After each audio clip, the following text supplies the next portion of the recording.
national institutions, businesses and individuals need to do more to respond to the concerns of those who feel that the modern world has left them behind. Theresa May there. Let's go over to Davos now. Tammy Beckett has been following the speech for us. Tammy, certainly a reach out to the rest of the world there.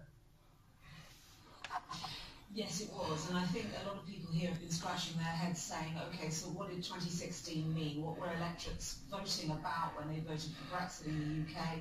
When we see similar questions being asked in France, Germany and Italy within the EU, not to mention some other countries, and also, of course, in the US, what Donald Trump has to say about ripping up trade agreements. What actually is the narrative that we can put across this? And she did that, I thought, quite effectively. What she said is, look, free trade is about prosperity, unquestionably, when you look at the bigger picture, but it needs to be managed. And she also talked about Britain's relationship with the EU, trying to cast it really as not leaving the EU, but being free to embrace free trade elsewhere, because, of course, any trade deal that is done has to be done with the EU. Canada's just struck on, but it took a long time. It took 7 years, and it's pretty complicated. If you leave the customs union of the EU, you are free to trade as you choose and strike trade deals with other countries.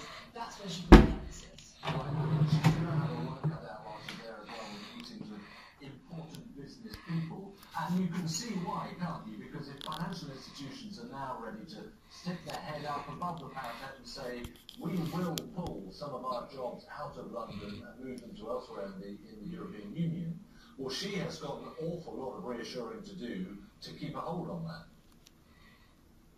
Yes, and centred to their concerns when you mentioned banks is, of course, the free flow of labour. That is one of them. The other thing is, one of the other principles, of course, of the single market is that trade flows freely within it. So what happens to banks? Do they have to set up subsidiaries elsewhere, or do they not? Is there going to be this issue, what they call passporting, which is really their services going across the border?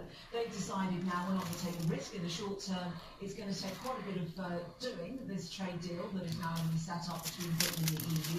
And in fairness, she's acknowledged that. She didn't talk about time frames, but she did acknowledge that there was a lot of work to be done and that Britain was going to have to step up pretty hard here. So in that gap, what do companies do? And that really is their question right now. Do we extend leases? Do we assume that there is going to be some free flow of labour?